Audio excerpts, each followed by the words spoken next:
कभी आपने सोचा होगा तकरीबन 5 रुपए का ये पत्थर का टुकड़ा 6 महीने तक आपके फूलों वाले पौधों के लिए एक ऐसी खाद का काम करेगा जो कि असल खादें भी काम नहीं कर पाएंगी। ये पत्थर का टुकड़ा आपकी मिट्टी के अंदर फंगस को नहीं आने देगा, हार्मफुल बैक्टीरिया को किल करेगा और आपकी मिट्टी को फूल वाले पौधों के लिए ज़्यादा अच्छा बनाएगा। मतलब उसका पीएच एसिडिक की तरफ लेकर आएगा। वो कैसे आएगा, कैसे इसको इस्तेमाल करना है, आज की वीडियो में इसी के ऊपर बात करने वाला हूँ।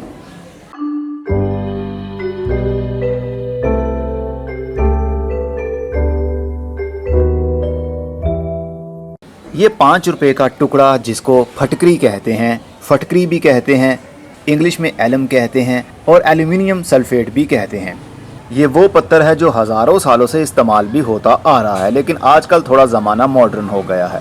पहले जब हम शेव करवाते थे नाई की दुकान से तो आफ्टर शेव के तौर पर ये पत्थर इस्तेमाल किया जाता था, हमारे चेहरे के ऊपर रगड़ दिया जाता था ताकि ये बैक्टीरियल ग्रोथ को रोक सके, फंगस से हमारी स्किन को बचा सके। लेकिन इसका इस्तेमाल पौधों में हम कैसे कर सकते हैं, आज मैं वही बताने वाला हूँ। अगर आपके घर में फूल देने वाले पौधे हैं लेकिन वो फूल सही से देते नहीं हैं, इवन के मौसम भी आ जाता है फिर भी वो फूल नहीं देते, तो हम ज़्यादा खादें इस्तेमाल करने के चक्कर में ऑर्गेनिक मैटर ज़्यादा डालते हैं मिट्टी में, यानी गाय का गोबर डाल दिया, किचन वेस्ट की कंपोस्ट बनी हुई वो ऐड कर दी, लेकिन फिर भी सही से फूल नहीं लग पाते। उसके पीछे सबसे बड़ी वजह पता क्या है? कई बार मैंने पुरानी वीडियोस में बताया आपको कि आपकी मिट्टी 2 हालतों में पाई जाती है, एक एल्कालाइन और एक एसिडिक, और सेंटर में आ जाए तो बेसिक है वो। लेकिन फूल वाले पौधों को एसिडिक सॉइल अच्छी लगती है ताकि वो पौधे ज़्यादा से ज़्यादा फ्लावरिंग कर सकें। तो फ्लावरिंग ज़्यादा लेने के लिए हमें सॉइल को एसिडिक करना ही पड़ेगा। जिन इलाकों में ज़्यादा बारिशें होती हैं वहाँ पर आपको ज़्यादा इस्तेमाल करने की ज़रूरत नहीं है, क्योंकि रेन वाटर ऑलरेडी एसिडिक ही होता है। उसका तकरीबन पीएच 6.5 से 6 के बीच में होगा। पीएच का मतलब पावर ऑफ हाइड्रोजन या पोटेंशियल ऑफ हाइड्रोजन। ज़्यादा गहराई में जाने की ज़रूरत नहीं है। अगर आप अपने पौधों से ज़्यादा फूल लेना चाहते हैं तो फिर आपको फटकरी या फटकरी का इस्तेमाल करना पड़ेगा। ये किसी भी किराना स्टोर से आपको मिल जाती है। ये मैं 20 रुपये की लाया हूँ और 20 रुपये में आप देख सकते हैं कितने सारे टुकड़े हमें मिल गए हैं। बड़ा टुकड़ा भी हो सकता था, लेकिन अच्छी बात यह है कि छोटे ही मिल गए हैं। ये जो टुकड़ा है ये 5 रुपये का होगा। ये वाला टुकड़ा तकरीबन हिसाब लगाएं तो 2 रुपये का होगा। तो 2 रुपये की चीज़ इस्तेमाल करने से आपके फूलों वाले पौधों पर फूल लग जाएं तो और क्या चाहिए।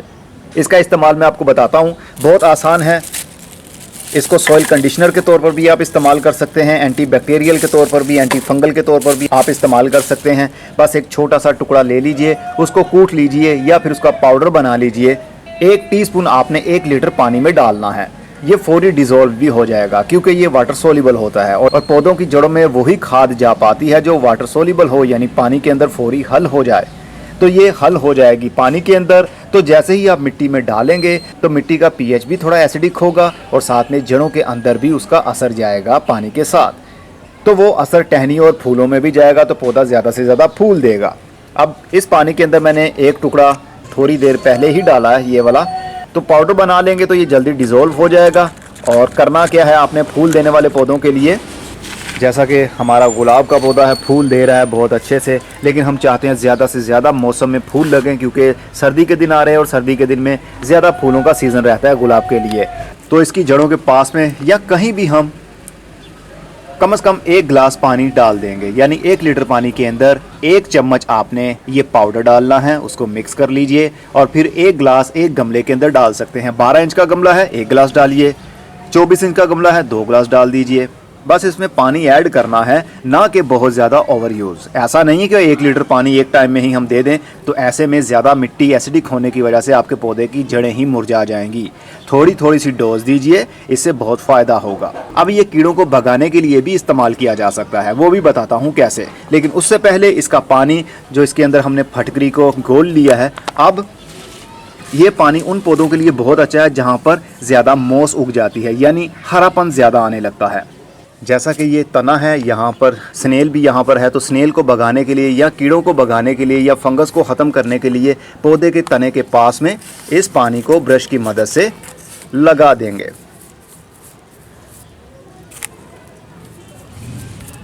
ज़्यादा ओवर यूज़ नहीं करेंगे।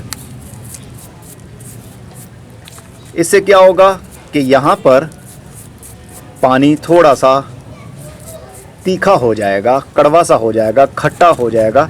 तो कीड़ों को खट्टा पानी पसंद नहीं है, ना स्लग को। जिस तरह नमक होता है ये भी एक सॉल्ट का काम ही करता है, नमक की तरह ही काम करेगा। तो इसका पानी अगर स्नेल के ऊपर डालेंगे तो स्नेल भी मर जाएगा। आई थिंक ये पहले से ही मरा हुआ है, ये शेल है सिर्फ इसका, ये मरा हुआ है।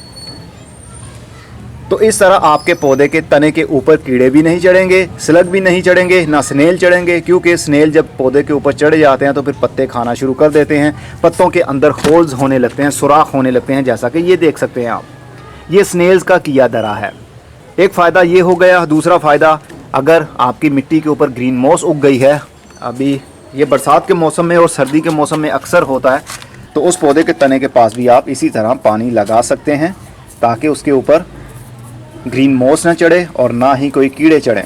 बाकी जो पानी बचा हुआ है स्प्रे में आपने डालना है और मिट्टी के ऊपर स्प्रे कर दीजिए। जो स्लग स्नेल होगा वो भी मर जाएगा और दूसरे कीड़े या फिर फंगस भी वहाँ पर एक्टिव नहीं होगा, और आपकी सॉइल का पीएच भी काफ़ी हद तक एसिडिक ही रहेगा। जैसा कि ये स्नेल है, इसके ऊपर थोड़ा सा पानी डालता हूँ, तो ये स्नेल भी इस पानी की वजह से जल्दी ही मर जाएगा अगर ये ज़िंदा हुआ तो मिट्टी के अंदर कीड़ों को आने से भी रोकता है। लेकिन ये बात बता दूं, अगर आप इसका ज़्यादा ओवर यूज़ करेंगे तो बुरे कीड़ों के साथ अच्छे कीड़े भी मर जाएंगे।